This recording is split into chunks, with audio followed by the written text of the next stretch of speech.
ఇక్కడ నేను జిప్ కవర్స్లో ఇవన్నీ బాగా తుడిచిన తర్వాత, మెయిన్ ఇంపార్టెంట్ థింగ్, పొడిగుడ్డతో బాగా తుడిచిన తర్వాత గాలి తగలకుండా మనం ఇలా జిప్ కవర్స్లో పెట్టేసి చక్కగా మళ్ళీ లాక్కర్లో పెట్టేసి ఏమీ అవ్వండి. మెయిన్ సిల్వర్కి ఇంపార్టెంట్ గాలి తగలకుండా ఉండడమే, అదే మెయిన్ థింగ్. అది గుర్తుపెట్టుకోండి. అప్కమింగ్ కంటెంట్ కోసం అయితే మీ అందరూ వెయిట్ చేస్తారని నేనైతే చాలా క్యూరియస్గా ఉన్నాను. మేము చెప్పాను కదా, జెన్యూన్గా నేనైతే ఫేస్ చేసిన, నేను ఎలా ఇన్వెస్ట్ చేసుకున్నాము, మేము ఎంతవరకు దానికోసం స్ట్రగుల్ చేసి ఇన్వెస్ట్ చేసాము 20 సంవత్సరాల మా పెళ్లి తర్వాత.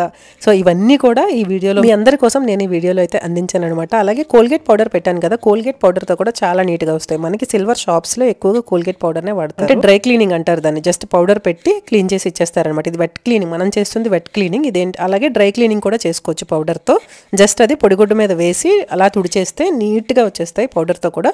బట్ ఇవి ఏంటంటే మనం కొంచెం లాంగ్ టైం మనకు ఉండాలి కాబట్టి లాకర్లో పెట్టేస్తాం కాబట్టి మనకి ఏంటంటే ఇలా ప్రాపర్గా క్లీన్ చేసి పెట్టుకుంటాం. అలాగే పౌడర్ కూడా మీరు యూజ్ చేయాలి.